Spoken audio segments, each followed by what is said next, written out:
my gorgeous makeup loving friends, I'm a bit nervous about doing this particular video, but it's kind of been like ruminating in my head for a while, and the autistic urge to just do the thing that's in your head has really taken over. Part of why I am super anxious about this is why I'm like flitting around so much, is I feel like I have very unpopular opinions on this, and I feel like a lot of you are going to disagree, and that's fine. We can disagree on things as long as we're nice and grown up about it.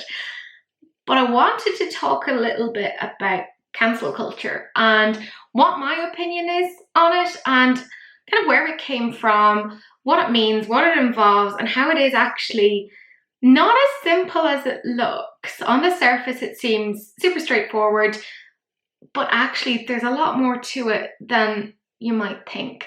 So if that sounds like something you're interested in, then this might be the video for you, so do please keep on watching. So let's actually start by thinking about what cancel culture actually is.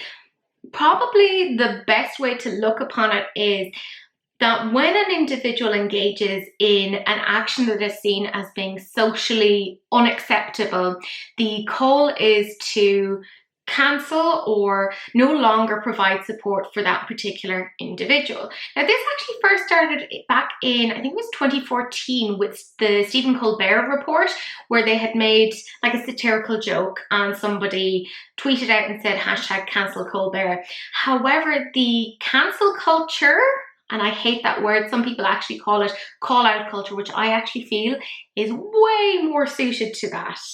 But that's a me thing, and cancel culture kind of tends to be the thing that is talked about the most.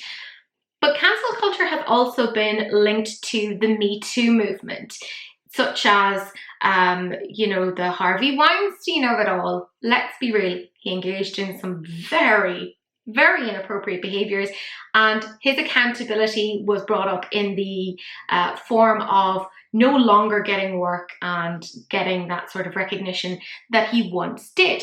Now, I find that quite interesting because historically this whole idea of boycotting, for instance, a brand, an individual, etc., actually started in Ireland. The word boycott actually comes from County Mayo, which is where I'm from, where there was a landlord called Captain William Boycott, oddly enough, and he did not treat his tenants very well, and they decided that the best way to basically teach him a lesson was to totally ignore him, not serve him, not do anything, hence the word boycott. Now, on the surface of this, it seems very appropriate. I mean, let's all be real.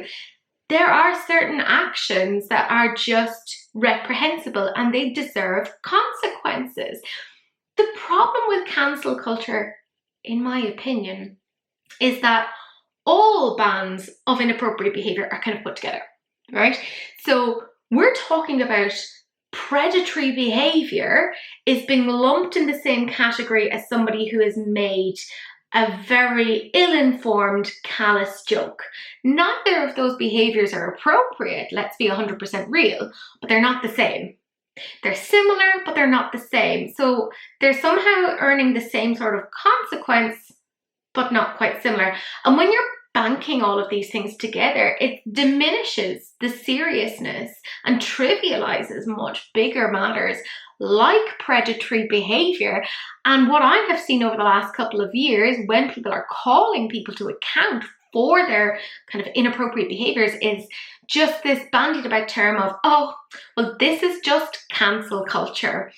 And that's kind of my problem with it, when we're kind of banding everything together in the same vein as though it's the same, it just trivializes it and diminishes it. So for me, one of the biggest issues around cancel culture is that it just kind of washes away the seriousness of much bigger and inappropriate behaviors by banding them all together. It's like saying there's two people in a hospital bed. One has just had an ingrown toenail procedure to have it removed, and one has had their foot amputated. You can't say they're the same. They're similar. They've gone through a similar experience, but their experience is not exactly the same. So for me, that's one of my issues around cancel culture. And of course, as I said, it's really clear from society, historically, we have always thought for there to be consequences for behaviors. You look at religious texts, you look at laws, they've been around for about as long as human beings have been around.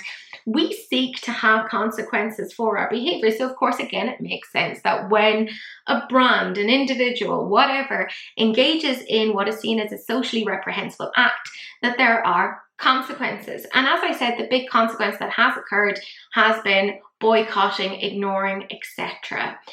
However, that is not quite as simple as it may seem, because the problem is capitalism. Yay! And look, let's be real. We all engage in it. I engage in it. You engage in it. It's just, that's the way the world is. And let's be real, unless you're living off the grid, you're engaging in capitalism to some extent. And I'm not saying that as a bad thing. It's just, it's a fact of life. Let's chill. Let's be okay with that. And this is the thing. When we're looking at actually giving consequences to behavior, they should be directly towards the person who has engaged in that behavior. But we have a big chain of individuals, essentially a supply chain. So say, for instance, we're looking at a particular brand. I'm going to say Amazon, for example, and you may decide, I don't agree with Amazon. I don't agree with Jeffrey Bezos. I think his ways of engaging in business are incredibly unethical. He doesn't treat his workers well. So therefore, I will no longer purchase from the brand. And that seems fairly straightforward. You know, you think to yourself, there's a consequence. I am making sure that this individual is not gaining reinforcement for their behaviors. And I totally get that, right? There's nothing wrong with engaging in that. I'm not, by the way, this isn't me getting on a moral high horse telling you what you're doing is right or wrong. I'm just kind of doing a little bit of like a balancing act here. The thing is, with these individuals, if you engage in that particular tactic, it takes a very long time for them to feel that consequence. And actually, it's other people that feel those consequences first. It's the factory workers, the people who work in the warehouses, the distribution centres, the small businesses that actually end up suffering first. Because I guarantee you that people like Jeffrey Bezos, they're not going to have their profits get impacted. They're going to have people lose their jobs. They're going to cut down on the kind of profits for the small businesses. That's really what actually happens. So it takes a really, really long time for it to actually impact Jeffrey Bezos, if at all. And that's something that we can actually apply to everything else. And we have to remember as well that we can't tell other people what they can and can't do. So if you've decided to boycott a brand, that's totally fine. I've done that myself. I mean, there's certain brands that I refuse to buy from, and that's my business. It's not anybody else's, and I'm not going to tell anybody else what to do. Those are my choices. We have to remember that we are applying things based upon our own ethical and moral guidelines, and they're all very subjective, based upon culture, our differential experiences. Kohlberg did an awful lot of research on that, and there's 6 different levels, and we can be in different points on that. But that's a different video if you guys are actually interested in general psychology stuff, just saying. But the big thing I have seen, and it gives me a little bit of the ick, is when somebody is using a brand, for example, that is seen as being cancelled, and they receive a lot of backlash for it. It's not really anybody's job to gatekeep morality and say, I'm better than you, you're being bad. Now, here's the thing. We do tend to do that, whether we like it or not. Social comparison is a social psychology tool that we engage in an awful lot. We engage in upward social comparison and downward social comparison. There's actually psychology researchers called Diener and Diener, D-I-E-N-E-R. They're a husband and wife duo, and they write an awful lot about it. So if you are interested in that, I would highly recommend looking at it. So we engage in upward social comparison, where we look at somebody and kind of go, oh my God, I would love to be like that. It's aspirational. And we engage in downward social comparison when we kind of say, oh, my life isn't that bad. But the problem is, when you're engaging in so much downward social comparison to try and bring yourself up, that's not good for you or anybody else in the vicinity. And I have seen people kind of attack others, kind of going, did you not know that this brand is cancelled for X, Y, Z? And the thing is, we have to engage in a certain amount of perspective taking. That person may not actually know the issues around that brand. Some people aren't as entrenched in the beauty community or just the world of capitalism as others, and they don't understand the issues around it. B, they may know, but they may not have any alternatives. So, for example, if we're looking at, say, Amazon, sorry, Jeffrey, I'm bringing you up. But if we look at Amazon, some people who are, for instance, disabled and struggle to get out of their houses, actually getting a lot of these things from Amazon makes their lives a little bit easier, because let's be real, you can get everything on there, whether you like it or not.